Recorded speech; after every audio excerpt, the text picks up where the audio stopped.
যেই দোয়া পড়লে আসমান থেকে ধূপ করে একটা বস্তা টাকা পড়ে যাবে,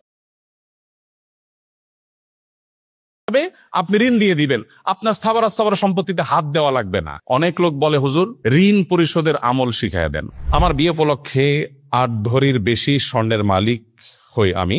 বর্তমানে আমার স্বামী বড় পরিমাণ ঋণ থাকা এবং আমার আর্থিক অবস্থা খারাপ থাকায় আমি এখন জাকাত দিতে অসমর্থ।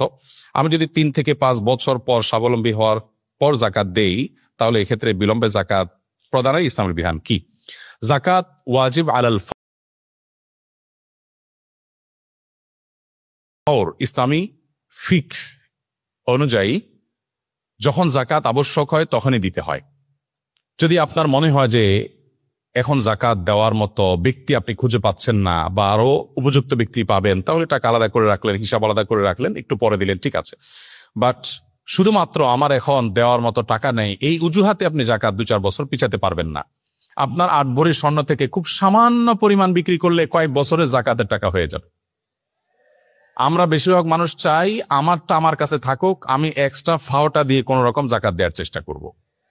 অনেক লোক বলে, হুজুর ঋণ পরিশোধের আমল শিখাইয়া দেন।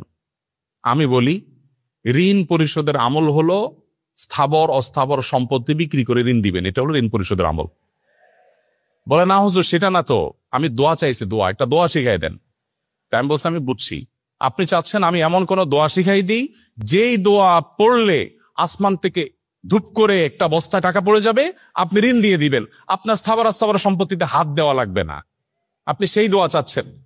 মুহাম্মদ সাল্লাল্লাহু আলাইহি ওয়াসাল্লাম সেটা আমাদেরকে শেখান নাই। তিনি শিখিয়েছেন, আমি ঋণগ্রস্ত, আমার সর্বশেষ সম্বল বিক্রি করে ইয়া আল্লাহ ইয়া রহমান ইয়া রহিম, তারপরে যখন আমি পারছি না তখন আমি আল্লাহর কাছে, তার আগে এবং তখন আল্লাহর কাছে হাত পাতবো। কিন্তু আমরা চাই আমার সব ঠিকঠাক থাকুক, আমি ফাওটা দিয়ে কোন রকম জাকাত দেই বা ঋণ দেই।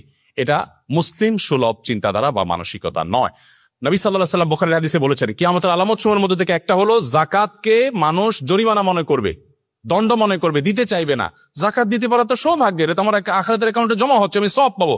তাহলে সেক্ষেত্রে আমার কেন সামান্য অংশ বিক্রি করে দিতে কার্পণ্য হচ্ছে বা দ্বিধা হচ্ছে? এটা করা উচিত নয়।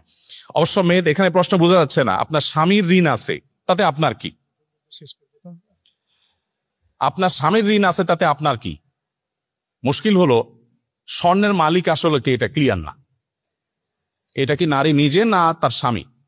আমাদের দেশে এক্ষেত্রে একটা বড় বড় ধরনের গোজামিল আছে। স্বর্ণ দিয়ে দেওয়া হয় মেয়েকে, যে তোমাকে দিলাম, মোহর হিসাবে দিলাম, ইত্যাদি ইত্যাদি। এরপরে যখন আবার তার ইটালির ভিসা চলে আসে, তখন বলে স্বর্ণগুলা দাও, বিক্রি করে ইটালি যাব। কত স্বর্ণ হয়ে যাবে? স্বর্ণের মালিক যদি তিনি হন, তাহলে আপনি কিভাবে চান? আপনি একটা দরখাস্ত লিখতে পারেন, বরাবর মাননীয় স্ত্রী বিষয় ঋণ মঞ্জুরের আবেদন, জনাবা যথাবিহিত সম্মান প্রদর্শন পূর্বক নিবেদন, এই যে আমি অধম, ঋণগ্রস্ত, গরিব, আপনি আমাকে আপনার স্বর্ণ বিক্রি করে লোন হিসাবে দিলে আমি সেটা যথাসময়ে অমুক সময়ে পরিশোধ করিব, বাধ্য থাকিব, ইত্যাদি ইত্যাদি। আপনি দরখাস্ত করতে পারেন, কিন্তু আপনি তো অর্ডার করছেন। তা আসলে স্বর্ণ কি আপনি তাকে দিয়ে দিয়েছেন? যদি দিয়ে থাকেন, জাকাত তাকেই দিতে হবে, কিন্তু আপনি দিচ্ছেন, আবার মন মতো আপনি নিচ্ছেন। আর দেওয়ার পরে তিনি যদি এটা তার মন মতো মানুষকে দিয়ে দেয়, তাহলে আপনি তাকে প্রশ্নের মুখোমুখি করছেন। তার মানে বিষয়টা ক্লিয়ার না, এটা ক্লিয়ার করা উচিত।